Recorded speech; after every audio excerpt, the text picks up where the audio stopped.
Hi നമസ്കാർ. ഇതൊക്കെ കഴിഞ്ഞ ഷാർജയിൽ പെയ്ത അല്ല UAE പെയ്ത മഴക്ക് വെള്ളത്തിൽ മുങ്ങിപ്പോയ വണ്ടികളാണ്. മൊത്തം ഇപ്പൊ ഗാരേജിലേക്ക് വന്നിട്ടുള്ളത് വെള്ളത്തിൽ മുങ്ങിപ്പോയ വണ്ടികൾ. വന്നോ, ഇതൊക്കെ ഇപ്പൊ ചെയ്യുന്നതൊക്കെ ഇത്തരം വണ്ടികളാണ്. നമ്മുടെ ഗാരേജിൽ ഏകദേശം 25 വണ്ടികളെ അല്ലെങ്കിൽ കസ്റ്റമേഴ്സിനെ നമുക്ക് സേവ് ചെയ്യാൻ പറ്റി. കാരണം വെച്ചെങ്കിൽ വെള്ളത്തിൽ വണ്ടി മുങ്ങിയത് മുതൽ അവർ നമ്മളെ വിളിച്ചിട്ട് ഗാരേജിൽ വിളിച്ചിട്ട് ഫോളോ അപ്പ് ചെയ്യുന്നുണ്ട്. അപ്പൊ അവർക്ക് വേണ്ട കാര്യങ്ങൾ പറഞ്ഞു കൊടുക്കുന്നുണ്ട്. വണ്ടി സ്റ്റാർട്ട് ചെയ്യരുത്, ഒരു കാരണവശാലും സ്റ്റാർട്ട് ചെയ്യരുത്. അത്തരം രീതിയിൽ വന്ന വണ്ടികൾ എല്ലാ വണ്ടിയും രക്ഷപ്പെട്ടിട്ടുണ്ട്. അപ്പൊ ഒരു വണ്ടി വെള്ളത്തിൽ അകപ്പെട്ടാൽ എന്തൊക്കെ ചെയ്യണം, എന്തൊക്കെ ചെയ്തുകൂടാ, എന്തൊക്കെ കാര്യങ്ങളാണ് ഇവർ നിങ്ങൾ വണ്ടി കൊണ്ടുവന്നെങ്കിൽ ഘട്ടം ഘട്ടമായിട്ട് ചെയ്യുന്നത് നമുക്ക് ഇവരോട് തന്നെ ചോദിച്ചു നോക്കാം. വാ, നമ്മളെ ഗാരേജിന്റെ ബോസ് ഉണ്ട്. അപ്പൊ പിന്നോട്ടാ, വെള്ളത്തിൽ ഒരു വണ്ടി പെട്ടെങ്കിൽ എന്തൊക്കെ കാര്യങ്ങൾ നമ്മൾ ചെയ്യണം, അതുപോലെ നിങ്ങൾ എന്തൊക്കെ കാര്യങ്ങൾ ഘട്ടം ഘട്ടമായിട്ട് ചെയ്തോട്ടും പറ. നമ്മള് ഇപ്പൊ വെള്ളത്തില് പെട്ട വണ്ടി നമ്മൾ സ്റ്റാർട്ട് ചെയ്ത ഒരു സെക്ഷനാണ്. സ്റ്റാർട്ട് ചെയ്യാതെ ഇരുന്ന് നമുക്ക് ഡയറക്റ്റ് വരാണെങ്കിൽ നമുക്ക് അതിന്റെ എഞ്ചിനെ നമുക്ക് സേവ് ചെയ്യാൻ പറ്റും. അതൊരു ഗ്യാരണ്ടിയാണ്. ഗ്യാരണ്ടി എന്ന് പറഞ്ഞപ്പോൾ ഈ വണ്ടി നമുക്ക് വെള്ളത്തിൽ പകുതിയോളം വന്ന് പെട്ട വണ്ടിയാണ്. ഓക്കെ, അപ്പൊ ഈ വണ്ടിയുടെ നമ്മൾ ഫസ്റ്റ് ചെയ്യുന്നത് എന്താണെന്ന് വെച്ച് കഴിഞ്ഞാൽ സ്പാർക്ക് പ്ലഗ് അടിക്കും, അതിന്റെ എഞ്ചിന്റെ മാനിഫോൾഡ് കാര്യങ്ങളൊക്കെ അഴിക്കും. അഴിച്ച് നമ്മൾ എയർ ഫിൽട്ടർ അതിലൊക്കെ വെള്ളം ഉണ്ടെങ്കിൽ അതൊക്കെ ക്ലീൻ ചെയ്യും. അത് ക്ലീൻ ചെയ്ത് തന്നെ ഒരുവിധം നമുക്ക് എഞ്ചിനെ സേവ് ചെയ്യാൻ പറ്റും.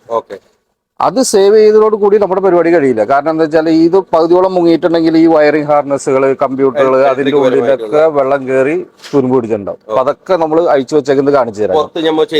അപ്പൊ കമ്പ്യൂട്ടർ ആയാലും എല്ലായാലും അതിൽ റെസ്റ്റ് പിടിക്കും. അപ്പൊ നമ്മൾ വെള്ളം കയറി സ്റ്റാർട്ട് ചെയ്തില്ലെങ്കിൽ ഒരു 99% നമുക്ക് ആ വണ്ടീനെ സേവ് ചെയ്യാം. അതായത് നമ്മൾ ചെയ്യുന്നത് ആദ്യം ഈ വക പരിപാടികൾ ചെയ്യും. അത് കഴിഞ്ഞിട്ട് വയറിങ്ങുകൾ, കാർപ്പറ്റ് കംപ്ലീറ്റ് അഴിച്ച് അതിന്റെ സീറ്റ് റിമൂവ് ചെയ്യും, കാർപ്പറ്റ് റിമൂവ് ചെയ്യും. കാരണം ചില മൊഡ്യൂളൊക്കെ അതിന്റെ അടിയിലെ വരണേ, അതായത് സെൻട്രൽ കൺസോളിന്റെ ഉള്ളിൽ എയർ ബാഗിന്റെ മൊഡ്യൂളൊക്കെ വരുന്നുണ്ട്. ഒരു 99% അതിന്റെ ഉള്ളിൽ വെള്ളം കയറിയിട്ടുണ്ടാവും. തീർച്ചയായിട്ടും ഒരു കാർപ്പറ്റിൽ വന്നു കഴിഞ്ഞാൽ അതിൽ കയറിയിട്ടുണ്ടാവും. ഓക്കെ, അപ്പൊ അതുപോലെ വെള്ളത്തിൽ വീണ വണ്ടി ഇങ്ങോട്ട് കൊണ്ടുവന്നെങ്കിൽ അതിന്റെ എല്ലാ കാര്യങ്ങളും ഫ്രീ ആയിട്ട് നിങ്ങൾ ചെക്ക് ചെയ്ത് പറഞ്ഞു കൊടുക്കും എന്നാണ്. അത് നമ്മൾ ഇൻസ്പെക്ഷൻ ചാർജ് ഫ്രീ ആണ്. ഇൻസ്പെക്ഷന് പൈസ എടുക്കുന്നില്ല. അതിലിപ്പോ വരുന്നത് റിക്കവറി എങ്ങനെയാണെങ്കിൽ റിക്കവറി ഫെസിലിറ്റി നമ്മൾ ചെയ്യുന്നുണ്ട്. അതിന് ഇപ്പൊ പെരകത്തുമ്പ വെട്ടുന്ന സ്വഭാവമല്ല, എത്രയാണോ നോർമൽ റേറ്റ്. കാരണം നമുക്കറിയാം ഈ 2 കിലോമീറ്റർ മുമ്പിൽ നിന്ന് മേടിക്കുമ്പോൾ തന്നെ 500 ദിർഹംസ് റിക്കവറി മേടിക്കണ്ടേ ചിലവർ ആ മഴ സമയത്ത്. നമ്മൾ അതൊന്നുമില്ല, നോർമൽ റേറ്റിന് തന്നെ നമ്മുടെ റിക്കവറി വരും, സാധനം കൊണ്ടുവരും, അതിന് ചാർജ് വരും. അതിന്റെ ചാർജ് വരും. പിന്നെ നമ്മൾ ചെക്ക് ചെയ്ത് ഇന്ന കാര്യം വിത്ത് വീഡിയോ അടക്കം കസ്റ്റമർക്ക് അയച്ചു കൊടുക്കും. ഇന്ന പോലെയാണ്, അഴിക്കുന്നതിന് മുമ്പ് അയച്ചു കഴിഞ്ഞിട്ട് സിറ്റുവേഷൻ ഇങ്ങനെയാണ്. അല്ലെങ്കിൽ കസ്റ്റമറിന് ഡയറക്റ്റ് ഇങ്ങോട്ട് കൊണ്ടുവരും.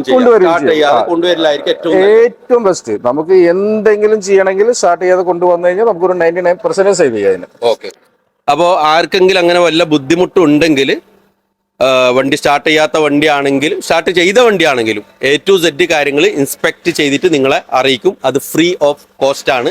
നമ്മളെ റിക്കവറി വന്നിട്ട് എടുക്കണമെങ്കിൽ സാധാരണ ഷാർജയിലെല്ലാം ആണെങ്കിൽ 80 ദിർഹംസ് 100 ദിർഹംസ് ആ റേഞ്ച് ആയിരിക്കും റിക്കവറി ചാർജ്. ഞാനിവിടെ ഒരു നമ്പർ കൊടുക്കുന്നുണ്ട്. എന്തെങ്കിലും സംശയമോ കാര്യങ്ങളോ ഉണ്ടെങ്കിൽ ആ നമ്പറിലേക്ക് വിളിക്കാം. ഓക്കെ, ബൈ, നമസ്കാരം.